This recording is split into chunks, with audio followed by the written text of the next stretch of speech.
දානයක් දෙනවා. දැන් ලෝභේ නම් ඔන්න අතහැරගත්තා. ද්වේෂේ දැන් දානෙට බඩු වෙනවා. බඩු ගේන්න කඩේ ගිහිල්ල ඉවරලා මුදලාලි කිරන්න පරක්කු වෙනවා. උපාසකම්මට flower jumped. උපාසකම්මට කේන්ති යනවා.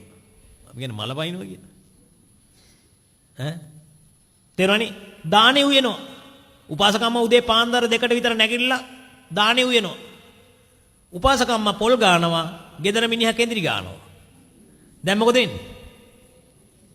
මේක බොල පිඹුරා වගේ නිදි මෙතන මං විතරයි දානෙට මහන්සි වෙන්නේ. මොකද වෙන්නේ? දත් මිටි කකා පොල් මිරි කන්නේ.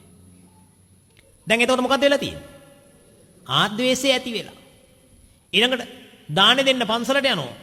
පන්සලට ගියාම පොඩි හාමුදුරුවෝ දෙන්න 3 දෙනෙක් විතරයි ඉන්නේ. ලොකු හාමුදුරුවෝ නැහැ. ලොකු හාමුදුරුවෝ කොහේ හරි වැඩලා. උපාසකම්ම මගේ දානේ දවසක් තමයි ඉන්න බැරි. ලොකු හාමුදුරුවෝ කොහේ ගච්ඡනවද මන් දන්නේ නැහැ. කියලා මොකද ඉන්නේ? අපේ උපාසකම්මලට තේරෙන්නේ නැහැ මොකද්ද? බයිනවා. සමහර වෙලාවට සමහරට හාමුදුරුවෝ අසනීප වෙලා. අතු ගාලා නැහැ මිදුල. උපාසකම්ම දානි දෙන්නත් ඕන, අතු ගන්නත් ඕන.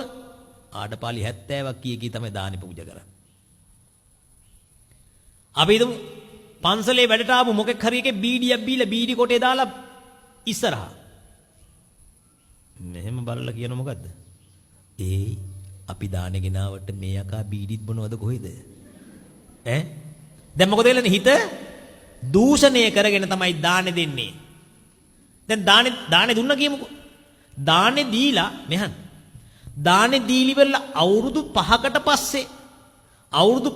පස්සේ උපාසකම්මට ආරංචි වෙනවා. නිකමට කවුරු හරි කේලමක් කියන මොකද්ද? ඔය හාමුදුරුවෝ ගෑනු කෙනෙක් එක්ක සම්බන්ධයක් තියෙනවා. තේරෙනවනේ? වාකනේ මෙච්චර අහිංසක වින්න මට පදයක් හැදුවා කියපන්කෝ. හරිද? මට පදයක් හැදුවා පහුගිය කාලේ. හරිද? ඔය මේ විදේශ රටක චාරිකාවක් ගිහිල්ලා දැන් මේ තට්ටු අර අපේ සිරිපාදේ වගේ තැනක් තියෙනවා මේ ලිෆ්ට් එක යන්න තියෙන්නේ. හරිද? අපේ වගේ පයින් යන්න නැහැ ලිෆ්ට් එක ගියා. උඩට ගිහලා මුළු නගරෙම පේන ඒ රටේ. ඉතින් හැන්දෑ වෙලාවේ 6ට විතර මම ඉතින් මෙහෙම කරගෙන මම ඈත බලාගෙන ඉන්නවා. හරිද? ඕකේ ගියපු උපාසකම්ම කෙනෙක් මෙන්න මෙහෙම ෆෝන් එක අරගෙන ඇවිල්ලා මොකක්ද අර ගහන්නේ සෙල්ෆිද මොකද්ද? අන්න එයින් එකක් ගැහුවා. මම මෙහෙම බලනකොටම ගහලා ඉවරයි. හරිද? දැන් ඒකේ ෆොටෝ එකේ පේන්නේ උපාසකම්ම ඉස්සරහින් ඉන්නෝ මම මෙහෙම ඉන්න තුරුළු වෙලා වගේ. හරිද? ඕන් හැබැයි ඉතින් හරියට බලන මිනිහෙකුට පේනවා මේක සෙල්ෆි ෆොටෝ එකක් අර මොනස්සයා ඉන්නේ ඉස්සරහින් එයාගේ මූණ ලොකුයි මං ඉන්නේ පස්සෙන් කියලා. ඒ වුණාට මඩක් ගැහුවා. හාමුදුරුවෝ ජෝඩු දාලා කියලා. හරිද? මං දන්න ඕනේ මගේ හැටි. තේරෙන්නේ? මං ගිහි ජීවිතේ ගත කරපු හැටිත් දන්නවා මං ඒකේ ආදීනවත් දන්නවා මං ආයේ ජීවිතේට ඒ කුණු ගොඩවල් වලට යන්නේ නැති බවත් මගේ හිත මං හොඳට දන්නවා. ඉතින් මිනිස්සු මොන විදියට ඉතින් භාග්‍යතුන් වහන්සේටත් මඩ ගැහුවේ. අර සුන්දරී මරලිවරලා මල් ගොඩේ ගහලා නේද? ඒ නිසා මං තථාගතයන් වහන්සේට එසේ වුණා නම් මං වගේ ඇච්චෙකුට එසේ කෙසේ විය හැකිද කියලා මං නිතර කල්පනා කරනවා. හරි? ඒ නිසා මතක තියාගන්න හොඳයි. හේතු ප්‍රත්‍යයදි ගත්තා. ඔන්න අර උපාසකම්ම අවුරුදු 5කට පස්සේ හාමුදුරන්ගේ චූටි වැරද්දක් අල්ලගෙන දැන් මොකද වෙන්නේ? පූර්ව චේතනා හොඳයි.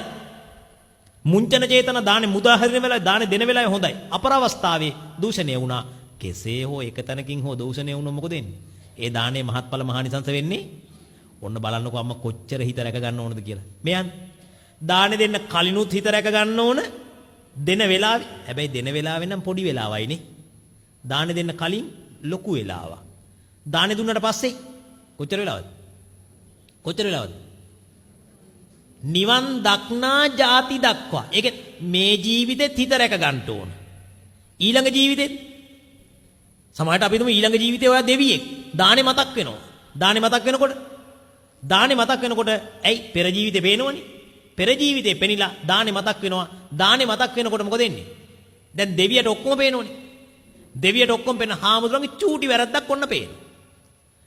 මොකද වෙන්නේ? දෙයියෝ හිත නරක කරගන්නවා. පෙර ජීවිතේ දීපු දානේ සම්බන්ධයෙන් පසු ජීවිතේ හිත නරක කරගන්නවා.